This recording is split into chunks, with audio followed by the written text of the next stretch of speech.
Bonjour à tous, je m'appelle Hadi Tayaye Fafay, étudiant en deuxième année de licence en administration des affaires et sciences économiques à l'Université protestante au Congo. Et dans cette nouvelle vidéo, nous aborderons plusieurs sujets dans le cadre du cours de gestion des ressources humaines.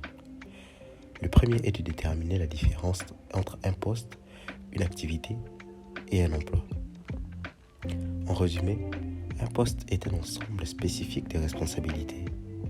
Une fonction est un rôle plus général.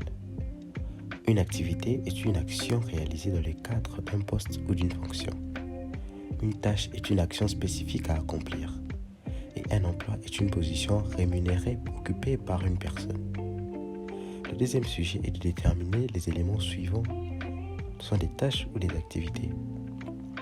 Répondre à un appel téléphonique, appuyer sur le bouton du téléphone, saluer l'interlocuteur, nommer le service, écouter la demande, acheminer l'appel, entre parenthèses, mettre fin à la conversation.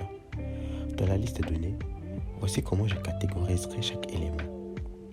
Répondre à un appel téléphonique est une activité, tandis que le reste des éléments sont des tâches.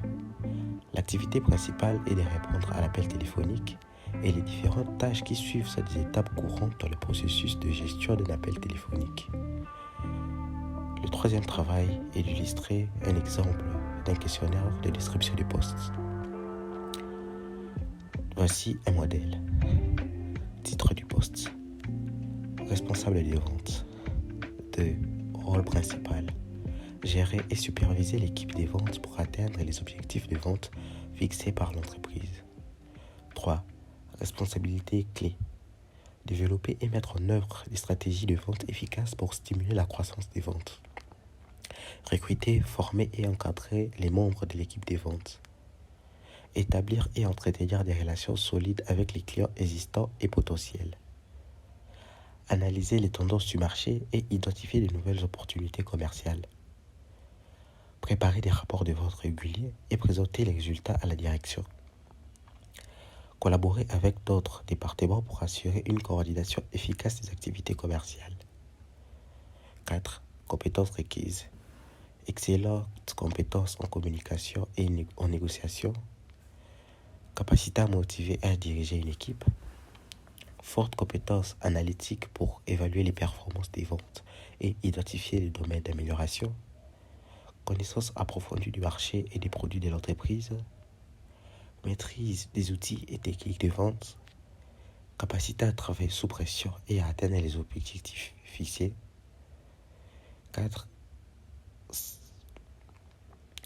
5. Qualifications requises. Diplôme universitaire en commerce, marketing ou dans un domaine connexe.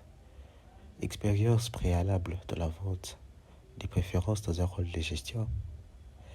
Maîtrise des logiciels de gestion des relations clients. Bonne connaissance de l'industrie dans laquelle l'entreprise opère. Aptitude à voyager régulièrement au besoin. Ce questionnaire de description du poste vise à capturer les éléments essentiels sur le poste des responsabilités de vente, y compris les responsabilités clés, les compétences nécessaires et les qualifications requises.